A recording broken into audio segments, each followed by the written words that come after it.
Hello and welcome to this week's Ask Me Anything About Summer Camp.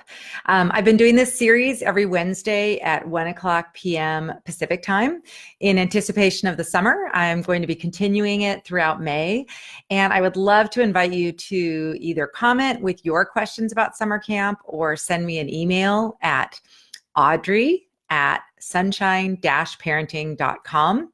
And I'd love to just answer whatever questions you might have about summer camp, whether you're a new camp parent or a returning parent. So today's topic actually came from a question I was asked a couple weeks ago when I was doing a live event with my friend Sarah Koulias.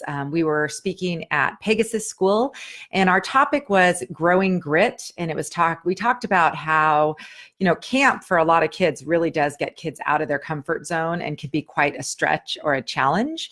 And so a question came up from a parent she had two children who both went to camp last summer. And one of her children is really enthusiastic about going back to camp, and one of her children is not as enthusiastic about going to camp, and in fact doesn't really want to go anywhere away from her, the mom. So this question has come up a lot in the past, and I wrote a post about it several years ago, and I actually consulted with Michael Thompson, PhD, who is the author of one of my favorite books on the topic of children in summer camp. It's called Homesick and Happy, and I'll put a link to the book in the comments here for everybody to see. But my post was titled Secondary Homesickness: Why When Your Camper Doesn't Want to Go Back to Camp. So there are so many things to consider when you are faced with a reluctant camper. And last week, I think it was the week before, Sarah and I talked about kind of messages for just a child who's generally reluctant about going to camp at all, even before they've even gone. But for people who the kids go to camp and then they come home and then they're saying they don't want to go back, I have a lot of thoughts on this topic because there are so many things to consider. First of all, and probably most obviously, is there are a lot of different kinds of camps and there are a lot of different kinds of kids. And so similar to the college process, which ironically today is the day kids are making their final decisions if they've procrastinated and deciding where they're going to go to college next year. There are so many different kinds of colleges, and different ones are a match for different kids. Camps are the same way. There are different focuses at camps. There's different, environments. There's so many different things to consider about a camp. And so I would say the first question that I would ask if my child went to camp, and this is just kind of supposing and that you perceived that they had a good experience. So for example, they seemed to, when they got home from camp, they had fun stories from camp, or you could tell that they made friends at camp. They had a successful experience overall. So if they had a successful experience overall, there are some questions to ask. And the first one would be, was this camp the best match for my child? And that's if they're saying they don't want to go back to that same camp. And that might be something to talk about with your child. Ask them what it is that they enjoyed about the camp and what it was that they didn't enjoy, so that you can maybe find and search together for a program that might be a better fit and would match more of their interests. So that's one of the questions. The other thing that I think is kind of often more the case, and the parents that I've talked to, is that their child initially was really positive about camp when they got home and they were kind of remembering the stories. But then as time went on, they started getting nervous about going back. This generally occurs with kids who tend to be more anxious about new things. And sometimes they, as time goes on, they start remembering like the one bad day or feeling homesick at the beginning of the session. And so their memories are more focused on the negative aspects of camp. And if that's the case, I think as a parent, it's really important to acknowledge their feelings and that, wow, there really were some hard days at camp and it took a while to get adjusted. But also you can help remind them about the good parts of camp and remind them of the fun things that happen. I think that for many kids, anything that they do that's kind of a stretch outside their comfort zone, it tends to always be a little uncomfortable, even when they're doing it again. And so camp can be that way for some kids. So as a parent, I think it's important sometimes to step back and really make the decision. Do you think that the program where your child was a good fit for them, that they benefited from it? And do you think that it's best for them to return? And if that's the case, I think the conversation needs to be with your child about reminding them about the benefits and just helping them feel more comfortable, maybe talking to them about ideas and strategies for what might make them feel better. Perhaps they could connect with a friend they made last summer, or they can have a conference call or a talk with somebody from the camp, a camp director or a head counselor or somebody like that. So I think it's just whether it's a camp decision and whether to send your child back to camp or many other things that come up with our kids, I think it's important to both honor your child's opinion and really ask questions to find out what is it that they liked and didn't like. But it's also important that we don't insulate our kids from every discomfort. So Michael Thompson calls this like going to camp. And sometimes every time you go to camp, sometimes kids need more than one gentle push out of the nest, he calls it.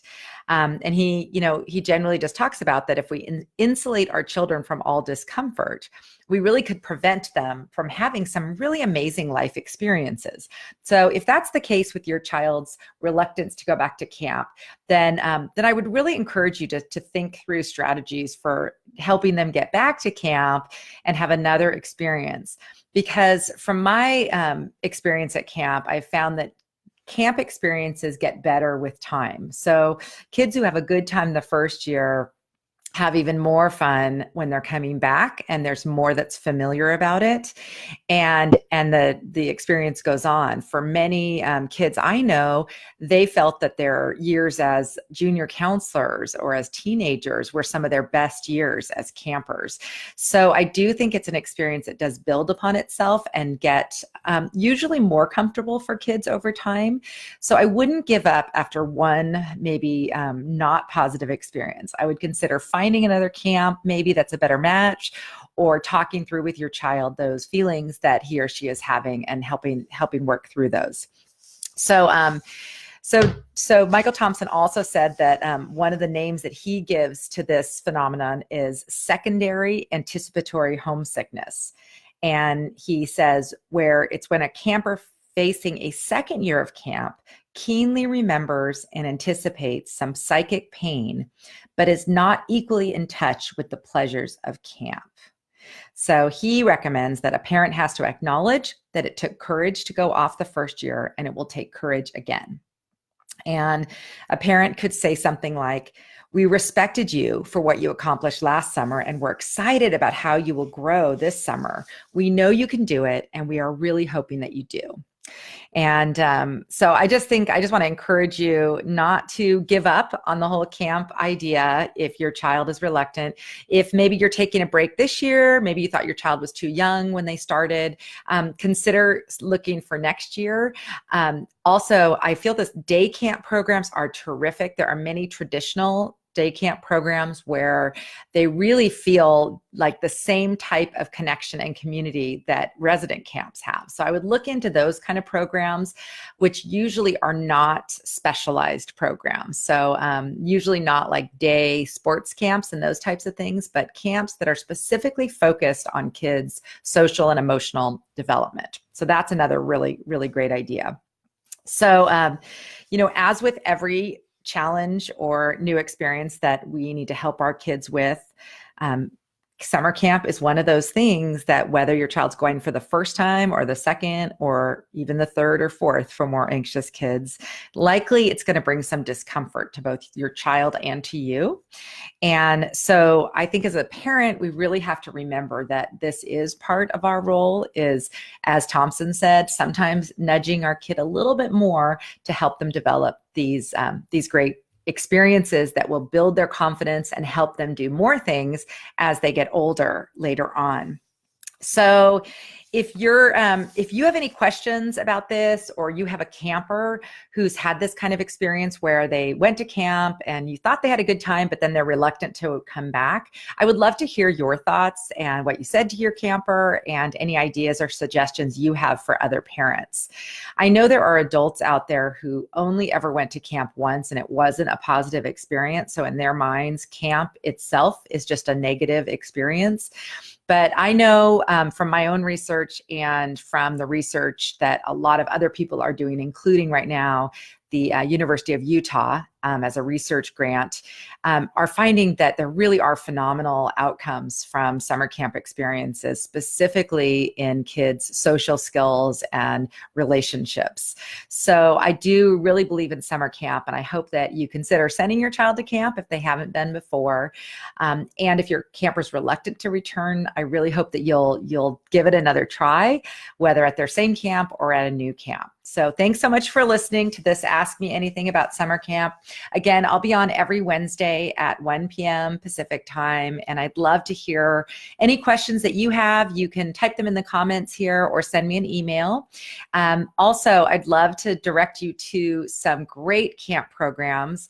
During January and February, I conducted an interview series with some phenomenal American Camp Association accredited day and resident camp programs all around the country. And I would love for you to hear from them the great things that they do at their programs. And you can visit, I'll put the link also in the comments here, but it's the Happy Campers interview series.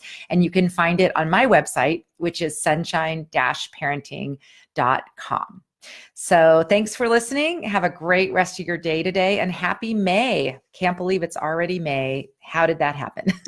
Take care, everybody.